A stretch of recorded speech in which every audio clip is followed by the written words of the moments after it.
Is everything you know wrong about this guy, Osama bin Laden? Is he dead or alive? One of my favorite authors, David Ray Griffin, professor of philosophy of religion and theology, emeritus at the Claremont School of Theology and Claremont Graduate University, Claremont, California, the co-author or author of over 35 books, including The New Pearl Harbor, Debunking the 9/11, Debunking the 9/11 Commission Report, Omissions and Distortions, 9/11 Contradictions, has a new book out. It is titled Osama bin Laden, Dead or Alive. David Ray Griffin, Dr. Griffin, welcome back to our program. Good to be back with you, Tom. Great to have you here. So, is Osama bin Laden... by the way, I should say I've read most all of your book, and I think it's brilliant. But for our listeners, is Osama bin Laden dead or alive? You know, I can't say 100%, but I can say there's no good evidence that he is still alive, and there's a lot of good evidence that he's dead. So I would say most likely dead. Yes, and specifically, it looks like he died in December of 2001, from everything I read in your book and all the various news reports, and the fact that it was officially announced in the Pakistani press, as I recall, that there was a funeral held for him. Yes, you have three kinds of evidence that come together. One is a funeral announcement saying that on December 26th, saying that he had died and been buried in mid-December, and about that same time, the CIA completely lost touch with him. Up till then, they had been regularly intercepting his communications, radio communications with his people, and they suddenly came to an end and never to be reestablished. Right. And then a third thing is, that in Muslim countries it's custom to bury people very, very quickly. Right.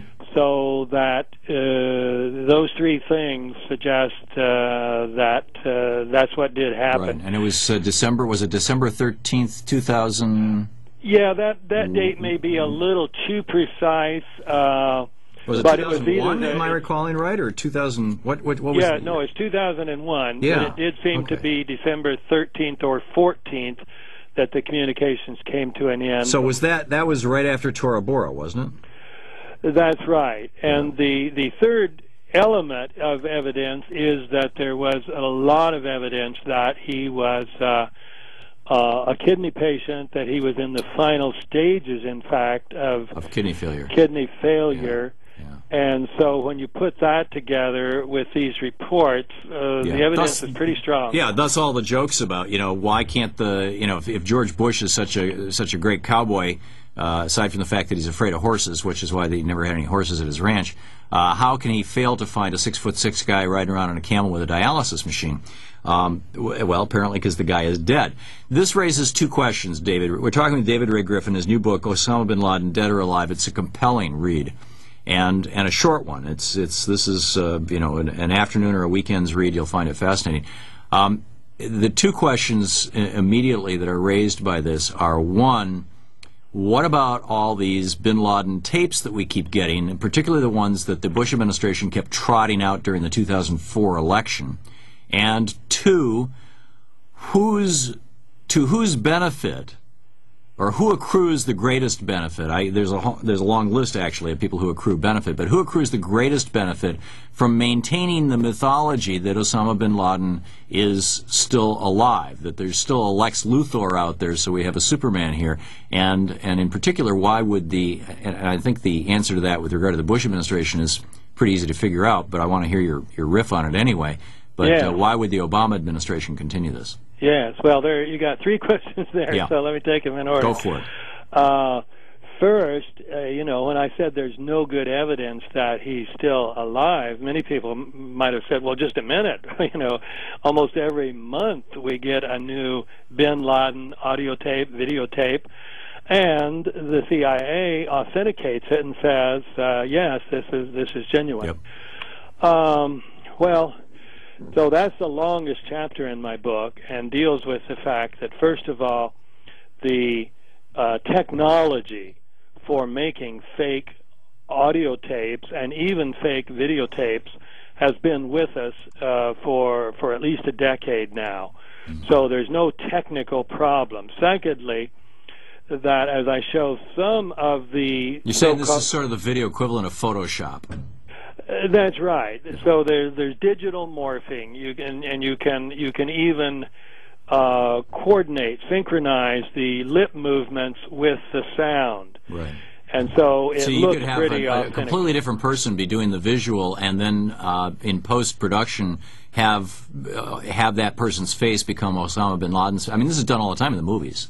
That's right. That's right. And you can take Osama's genuine voice and manipulate the words, so you can make his voice say anything you want it to say. Right. And so when they say, "Oh yeah, that's bin Laden's voice," that doesn't mean anything anymore.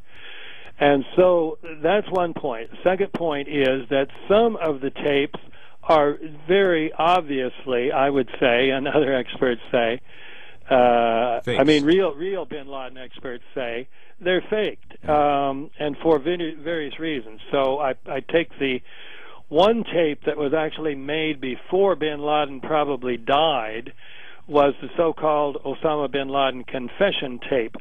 Because here the problem was not whether he was alive or dead, but did he do 9/11? And so here comes suddenly this video they claim they found in a house in Jalalabad, where he's talking to a visiting sheikh, and he brags about 9/11 came off even much better than he planned it. Well, you got a lot of problems there. First of all, bin Laden was left-handed. This guy writes with his right hand. Secondly, you might say, well, he'd had a stroke, so his left hand was immobile. Well, he lifts his left hand above his head. Right. Thirdly, his nose has a different shape. Fourthly, his fingers his hands are fatter and his fingers are shorter than the real bin Laden, who had really long fingers. He looked like a pianist or a violin player and all that. Yeah. So we know that there are some fake bin Laden tapes, and so then the question is, are they all fake? And to me, it looks like they are. Now, your second question was, who benefits? And as I've got another... And we have just a minute left, David. Okay. I have another chapter showing that many of the tapes appeared at very, very convenient times.